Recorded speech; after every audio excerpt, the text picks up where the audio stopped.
स्वागत है आप सभी का हमारे चैनल नीलकंठेश्वर महादेव पर। तो दोस्तों, अभी तक आप लोगों ने शिव महापुराण के चतुर्थ कुमार खंड का अध्याय 13 से 18वें तक का श्रवण किया। आज हम अध्याय 19वें का पाठ करेंगे और आप लोगों को भी पढ़कर सुनाएंगे। तो हे महादेव, जो कोई भी आज आपका ये महान ग्रंथ देख रहा अथवा श्रवण कर रहा है, उसके सिर पर आप अपनी कृपा दृष्टि अवश्य रखना। दोस्तों, वीडियो मेरी थोड़ी सी लंबी होती है क्योंकि अधूरा पाठ नहीं करना चाहिए, पूरा पाठ करना चाहिए। और अगर पाठ लंबा होता है तो हम पार्ट 1 और पार्ट 2 करके इस वीडियो को अपलोड करते हैं। तो आप लोग परेशान मत होएं, थोड़ा सा धैर्यपूर्वक समय दें। किसी अच्छे कार्य की पूर्ति के लिए समय लगता है। आप लोग अगर इस महान ग्रंथ का श्रवण करेंगे तो सफलता अवश्य मिलेगी। तो चलिए सुनते हैं इस कुमार खंड में आगे का वर्णन क्या किया गया है। स्वामी कार्तिकेय और गणेश की बाल लीला, दोनों का परस्पर विवाह के विषय में विवाद, शिव जी द्वारा पृथ्वी परिक्रमा का आदेश, कार्तिकेय का प्रस्थान, गणेश का माता पिता की परिक्रमा करके उनसे पृथ्वी परिक्रमा स्वीकृत कराना, विश्वरूपी की सिद्धि और बुद्धि नामक दोनों कन्याओं के साथ गणेश का विवाह और उनसे क्षेम तथा लाभ नामक 2 पुत्रों की उत्पत्ति। आज हम जानेंगे कि गणेश के पुत्रों का क्या नाम है। कुमार का पृथ्वी परिक्रमा करके लौटना और क्षुब्ध होकर कौच पर्वत पर चला जाना। कुमार खंड के श्रवण की महिमा। दोस्तों, घबराना नहीं, वीडियो लंबी रहती है लेकिन हमें सही जानकारी मिलती है। आप स्वयं इसका पाठ कर सकते हैं और पढ़ सकते हैं। नारद जी ने पूछा, तात, मैंने गणेश के जन्म संबंधी अनुपम वृतांत तथा परम पराक्रम से विभूषित उनका दिव्य चरित्र भी सुन लिया। सुरेश्वर, उसके बाद कौन सी घटना घटी उसका वर्णन कीजिए, क्योंकि पिताजी शिव और पार्वती का उज्ज्वल यश महान आनंद प्रदान करने वाला है। ब्रह्मा जी ने कहा, मुनि श्रेष्ठ, तुम तो बड़े कारुणिक हो, तुमने बड़ी उत्तम बात पूछी है। ऋषि सत्तम, अच्छा, अब मैं उसका वर्णन करता हूँ, तुम ध्यान लगाकर सुनो। विपेंद्र, शिव और पार्वती अपने दोनों पुत्रों की बाल लीला देख देखकर महान प्रेम में मग्न रहने लगे। पुत्रों का लाड प्यार करने के कारण माता पिता का सुख दिनों दिन बढ़ता जाता और वे दोनों कुमार प्रतिपूर्वक आनंद के साथ तरह तरह की लीलाएं करते थे। मुनीश्वर, वे दोनों बालक स्वामी कार्तिकेय और गणेश भक्तिपूर्ण चित्त से सदा माता पिता की परिचर्चा किया करते थे। इससे माता पिता का महान स्नेह षष्मुख और गणेश पर शुक्ल पक्ष के चंद्रमा की भांति दिन प्रतिदिन बढ़ता ही गया।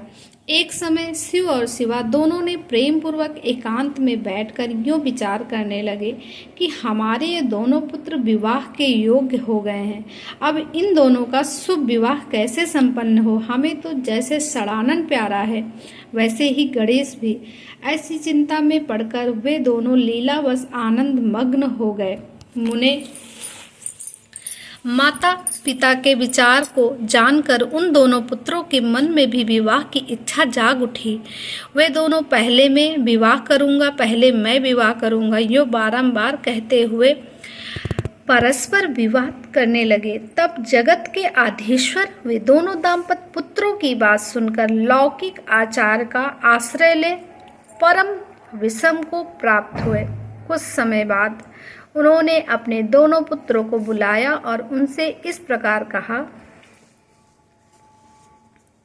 शिव पार्वती बोले, सुपुत्रों, हम लोगों ने पहले से ही एक ऐसा नियम बना रखा है जो तुम दोनों के लिए सुखदायक होगा। अब हम यथार्थ रूप से उसका वर्णन करते हैं, तुम लोग प्रेम पूर्वक सुनो। प्यारे बच्चों, हमें तो तुम दोनों पुत्र समान ही प्यारे हो, किसी पर विषय प्रेम हो ऐसी बात नहीं। अतः हमने तुम लोगों के विवाह के विषय में एक ऐसी शर्त बनाई है जो दोनों के लिए कल्याणकारी है। वह शर्त यह है कि जो सारी पृथ्वी की परिक्रमा करके पहले लौट आएगा, उसी का शुभ विवाह पहले किया जाएगा।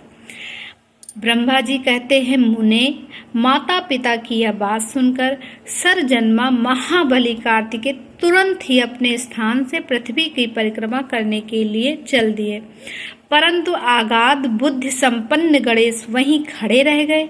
वे अपनी उत्तम बुद्धि का आश्रय ले बारंबार मन में विचार करने लगे कि अब मैं क्या करूं, कहाँ जाऊं, परिक्रमा तो मुझसे हो नहीं सकेगी, क्योंकि कोस भर चलने के बाद आगे मुझसे चला जाएगा नहीं। फिर सारी पृथ्वी की परिक्रमा करके मैं कैसे सुख प्राप्त कर सकता हूँ।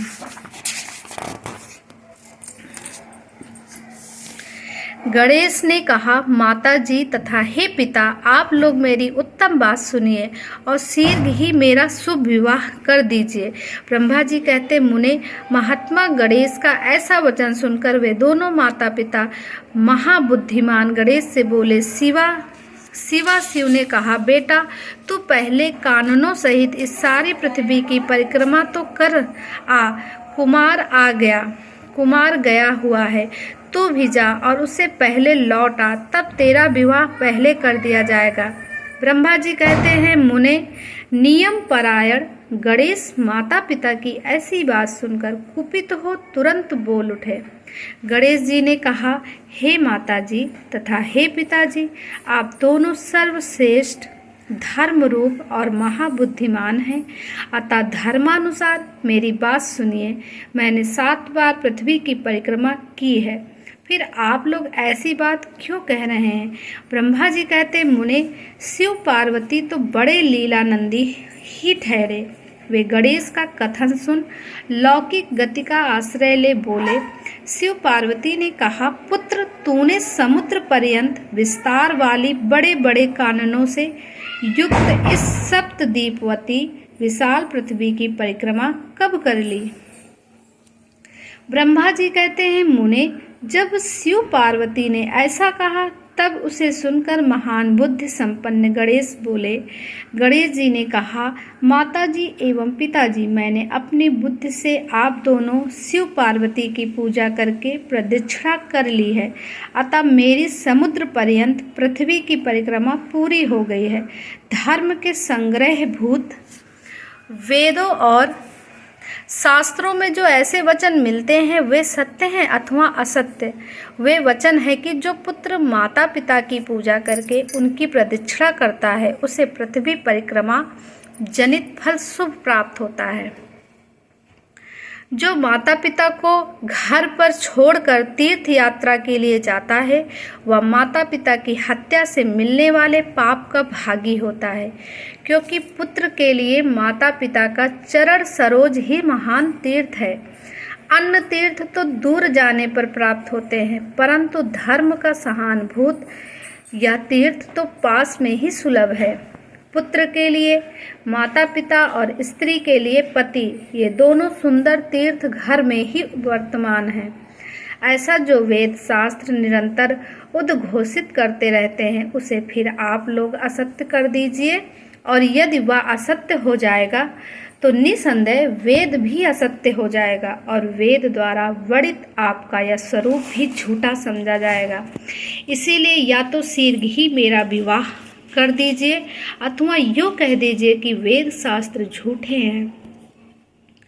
आप दोनों धर्म रूप हैं, अतः भली भांत विचार करके इन दोनों में जो परमोत्तर प्रतीत हो उसे प्रयत्न पूर्वक करना चाहिए। ब्रह्मा जी कहते हैं, मुने, तब जो बुद्धिमानों में श्रेष्ठ उत्तम बुद्धि संपन्न तथा महान ज्ञानी हैं वे पार्वती नंदन गणेश इतना कहकर चुप हो गए।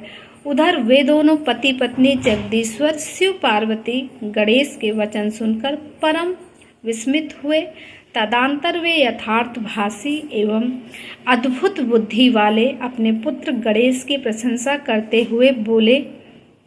तो दोस्तों यहीं पर अध्याय पहला समाप्त होता है, पार्ट 1। अब इसके आगे की कहानी अगले वीडियो में आप लोगों को प्राप्त होगी। तब तक के लिए श्री शिवाय नमस्तुभ्यम। दोस्तों आगे की कहानी जानने के लिए चैनल को सब्सक्राइब करें, लाइक करें और ज़्यादा से ज़्यादा लोगों को शेयर करें। मिलते हैं नए वीडियो के साथ।